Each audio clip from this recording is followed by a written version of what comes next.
Hi, my name is Christine Patterson and I'm one of the team here at Field Partner.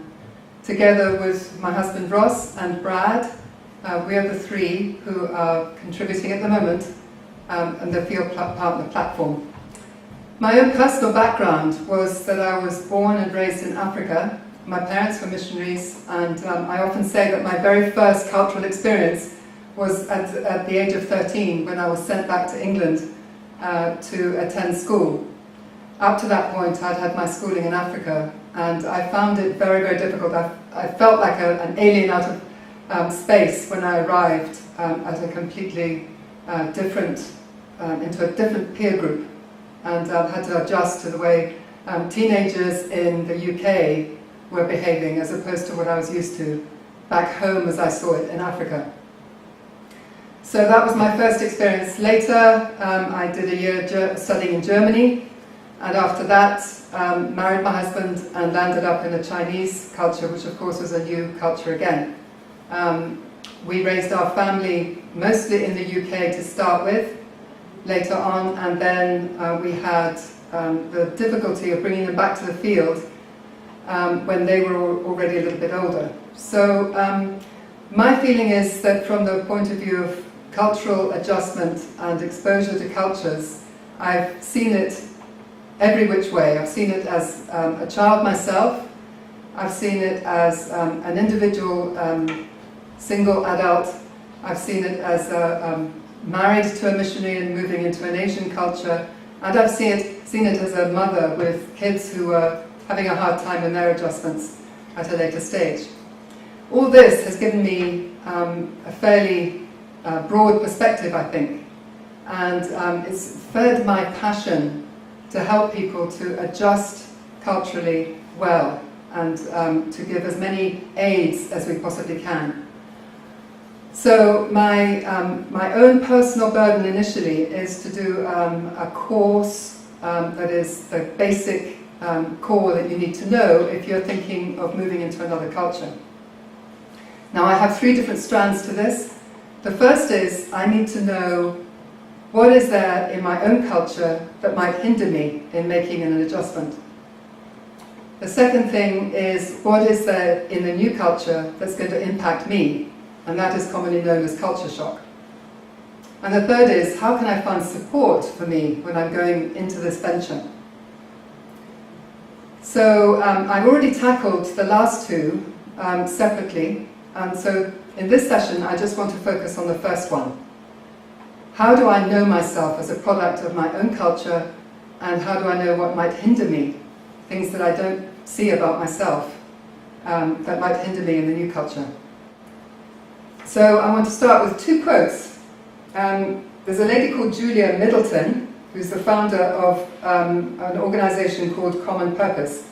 She says, in a cross-cultural context, often the culture we are least aware of and are least coming to terms with is our own.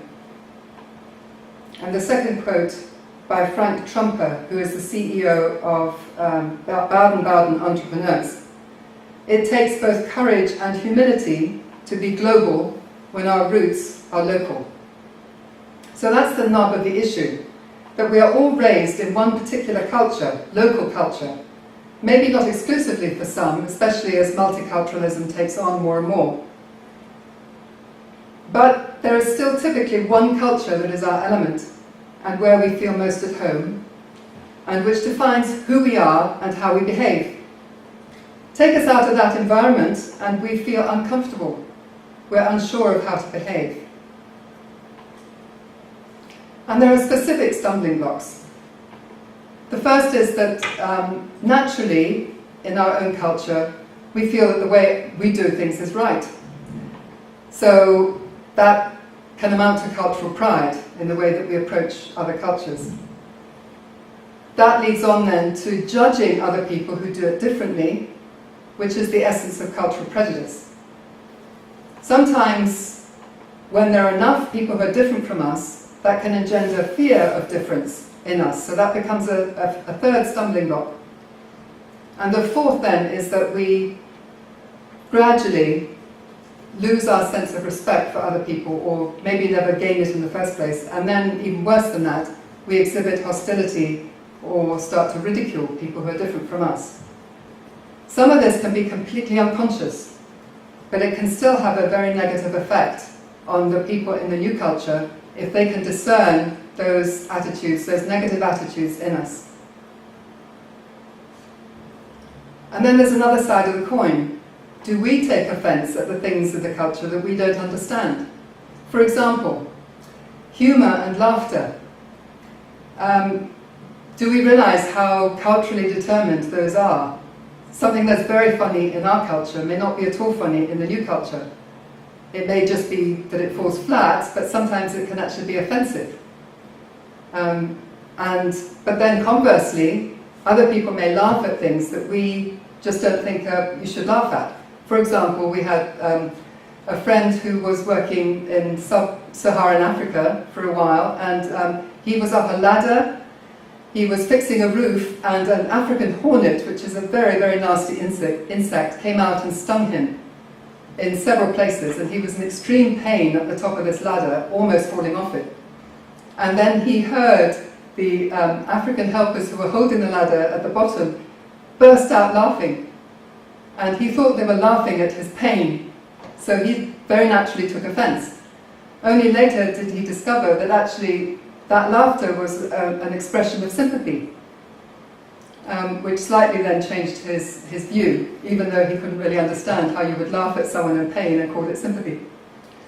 Another example was a lady who was working with us in an Asian context, and she was teaching a class, and her class were just not pulling their weight.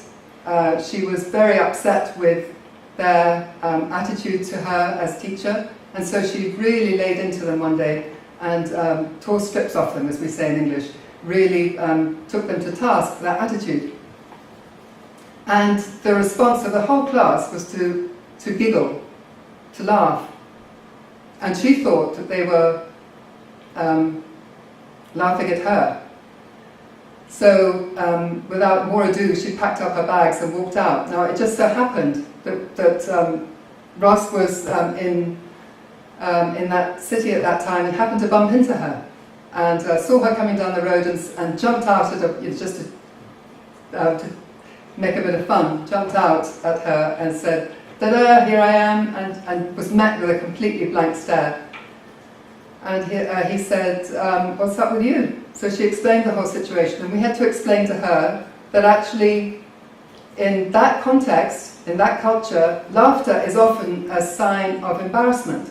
So the class was embarrassed at her being angry and upset with them.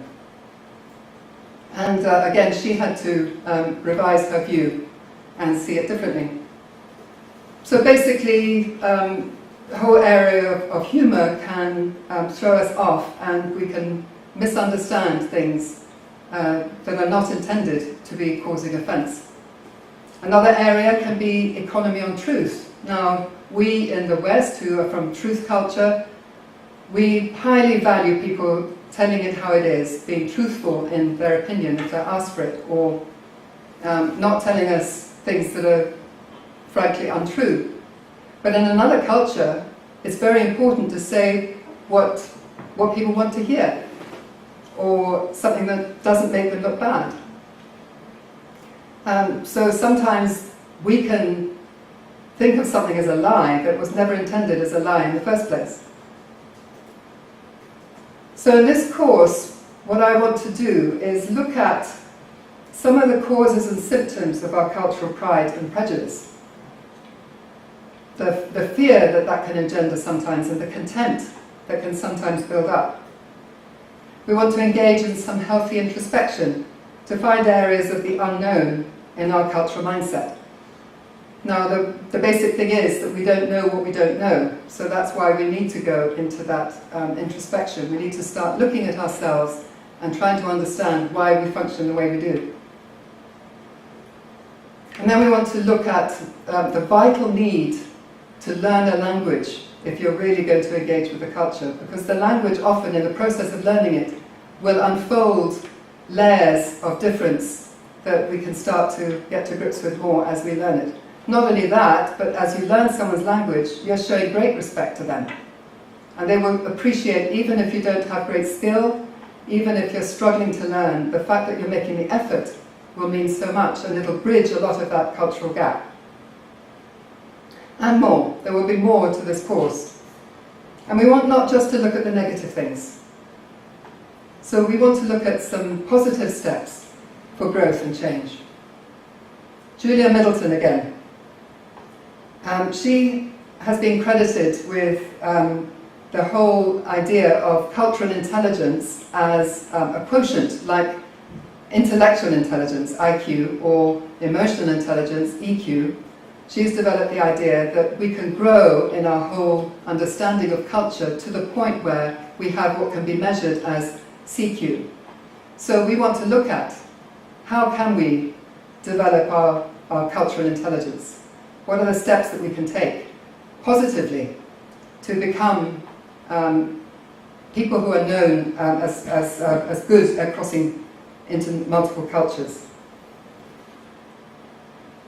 So in contrast to IQ and EQ, cultural intelligence is viewed as something that we can change in. It's not something that's actually innate. Most of us will need to grow in it, but the good news is that we can. So we need to be willing to change, we need to be willing to explore and appreciate difference instead of criticizing it.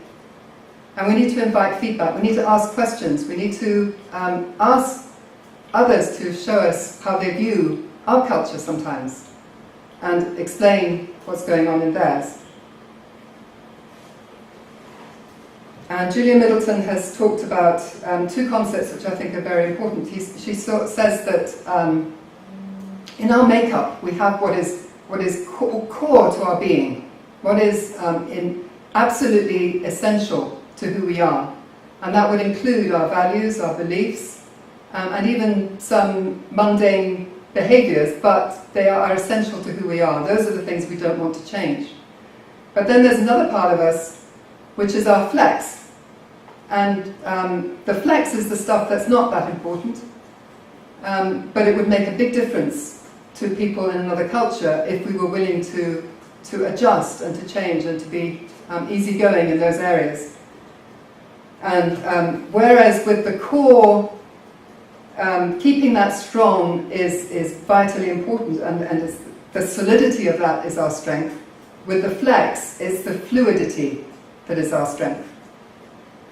We need to really look at who we are in the core of our being that we don't want to change, which actually makes us more trustworthy. But at the same time, we need to know how to be flexible and to grow and let that flexible part of us grow, so that when we're in other cultures, we're not taking offense and we're not giving offense. So key things, as that quote I mentioned earlier said, we need to have humility to learn from others. We need to maintain respect of others, even when profoundly disagreeing in certain core areas. And then we need to ask God to help us to see people as He sees them, because He is the origin of the differences in cultures. And Revelation tells us that He wants to see every tribe and nation and language there represented at the throne of grace.